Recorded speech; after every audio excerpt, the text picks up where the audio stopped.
there are plenty of things you believe about Muhammad. Yeah, of course. My question is, does the Quran agree with any of what you believe about Muhammad? All agree, yeah, exactly. But Quran it not need to tell about the story Muhammad what he is doing. The Quran does. The From Quran. where to where, but also Quran gives plenty of information. Of the verse, The Quran gives. a lot of the verses mentioned in the Quran when Muhammad sallallahu alaihi wasallam when he is when he is disseminating his message for the people around him, there are some passages revealed during that time.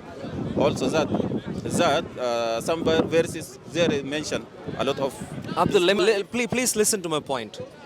Quran has plenty of information about who are used as vessels. Which kind of information? You Or can plenty of historical information. tell me. There's plenty of historical information. Tell me one only about what Okay. kind of the story he is Okay. talking about. One important point is the Quran reveals the fact that Muslims were never persecuted by Meccan Arabs. Not persecuted? Where? Which ayah is talking about? Plenty. You read through the Quran, you will never find any evidence for persecution of Muslims by Meccan Arabs at all.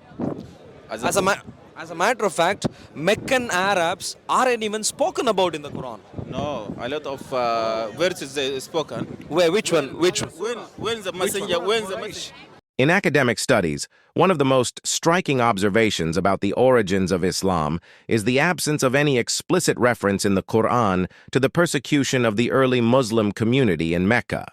According to traditional Islamic narratives, preserved in the sīrah and hadith, the first Muslims were a marginalized minority harshly oppressed by the Quraysh.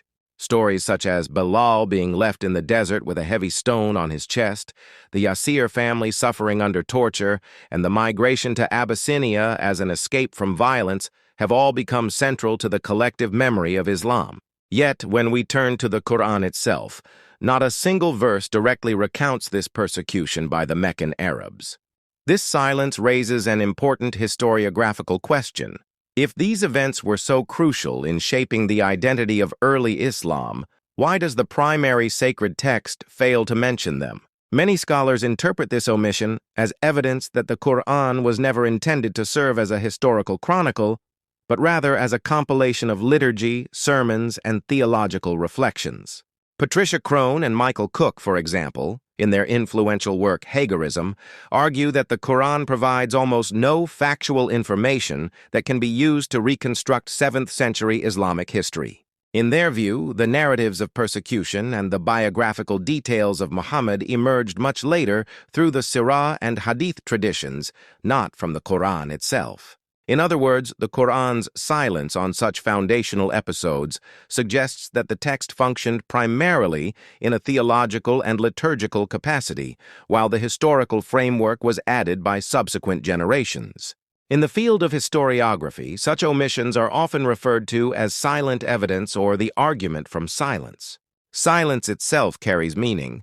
It reveals that what later traditions considered essential may not have been regarded in the same way at the earliest stage. By contrast, the New Testament offers vivid accounts of the suffering of the early Christian community.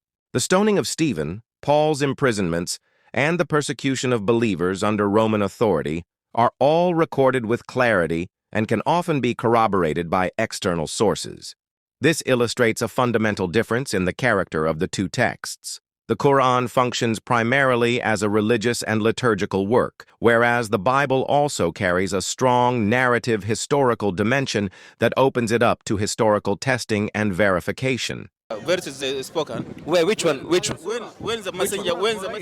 There is the Surah of Quraysh. Please, which one? Let's read. Surah Quraysh. Yeah, let's read. Please read. فليعبدوا رب هذا إيلافهم رحلة الشتاء والصيف فليعبدوا رب هذا البيت الذي أطعمهم من خوف. Look, these two Muslims from different parts of the world, we recite at the same time the same surah, the same verses. 2 billion people on the planet. You know what that tells us? That tells you the story of the non-Muslims in Quraysh, the Meccan Arabs.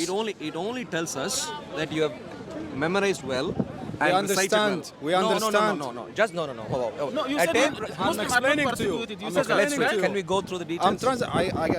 Ask me anything from my heart. I don't need the book. Sure. Just test So me. let's- Test me any ayah, any let's surah take in the the surah. book. Test any Muslim today. Tell it. Can you explain this verse to me? Any Arab speaker. You're not engaging right now. Yeah, no, You're not engaging right now. I am engaging. I'm saying, Yes. shall we read it? Yes. What? Let's I read. just read it for you. You recited. Yeah. I'd like to read. Yeah. Critically understand one word at a time. Okay. What do you want to understand? What's your question? What's your problem? No. What exactly do you need? I thought you understood. What's- Quraysh, Meccan Arabs? You understood precisely. Yeah, the You were so eager. You were so eager to Yes. even recite. Yes. I'd like us to read that now and There are try many and find. verses in the Quran. No, 1 second. We'll deal with one. The one you recited. Now, where are you going? Let's read. Let's 13 read years. the one 13 you years recited. in Mecca. 13 years at the time of the Prophet. Okay, look at After this. that, when he- Quraysh. Yeah, let's read. Look at this. Quraysh. Yeah. Quraysh takes its name from the word. Okay, no. this is a translation. Yeah. This Let's is- read this that. is Let's read the surah. In the name of Allah, Bismillah ar-Rahman ar-Rahim, the most beneficent, the merciful, the most merciful.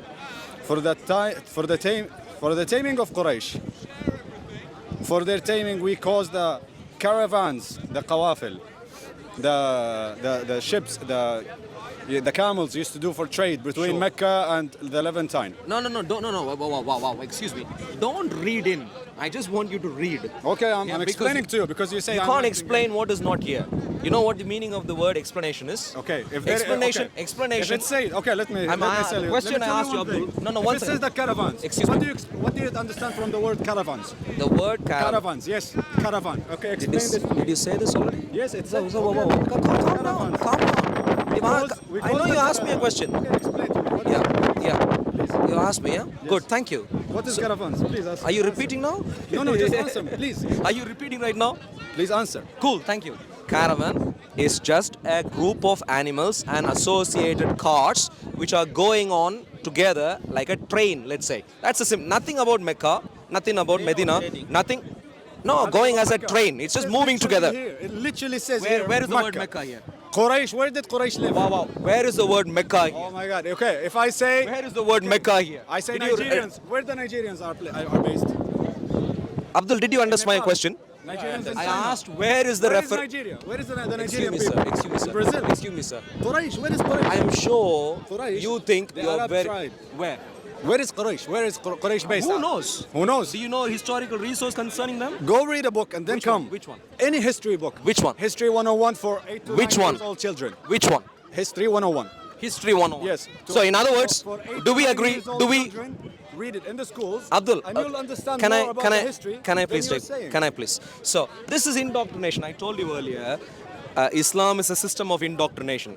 You know, in other words, it's a system of brainwashing. My point It's a is, system of cleansing the thought. yeah, opening the cleansing, horizon, which is letting brainwashing. you think. It washes your brain, doesn't allow you to think, Islam and it is gives the no only piece of religion on the information. planet Excuse that me, gives sir. you- Don't that give me gives you- brainwash statement. Islam is the Please only don't. religion in the Please don't planet. give me brainwash statement. I'm not- I I'm want giving you facts. stated facts. I want You are- evidence. You are being brainwashed. I want evidence. You are too I want oblivious and facts. blind Let's to see read the this. truth. Let's read this. Abdul, Please read. You are a wonderful man. Let's read this. For the taming of Quraysh.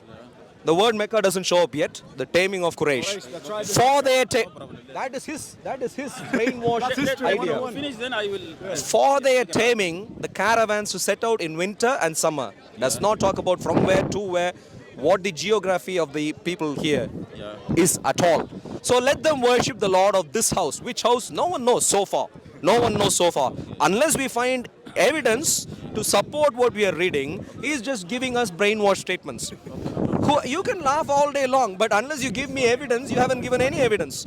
If we take a closer look at Surah Quraysh, the text is strikingly brief. It only speaks of the journeys made by the Quraysh during winter and summer, connecting these travels with a call to worship the Lord of the Kaaba. What is interesting is the word used, rila, which simply means journey or expedition. It is not a technical term for a large trading caravan with international routes. The translation caravan that we often read is really a modern interpretation, an attempt to make the text more concrete, while the original word is actually far more general. The same goes for the word ilaf, repeated twice at the beginning of the surah. It can mean habit, agreement, or sense of security. In other words, the verse can be understood like this. Since the Quraysh enjoyed the habit of traveling safely in both winter and summer, they are called to worship the Lord of this house. But notice, nowhere does the Qur'an explain where they traveled to, which cities they visited, or what trade routes they controlled.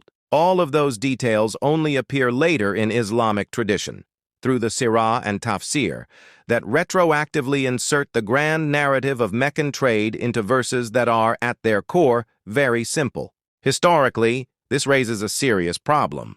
If Mecca truly was an international trading hub, as later Islamic accounts claim, we would expect to find traces of it outside Islamic literature.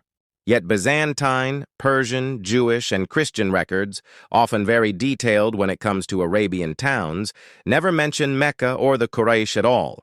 What we find instead is complete silence. Other trade centers like Petra, Gera, or even Yathrib, later Medina, are well attested, but Mecca, absent. This shows that Surah Quraysh is better understood as a religious exhortation, not an economic record. It calls the Quraysh to worship God because he has given them safety and provision, a theological argument, not historical evidence. So when a Muslim points to the word caravan in translation as proof of Mecca's existence, they are actually adding interpretation on top of the text.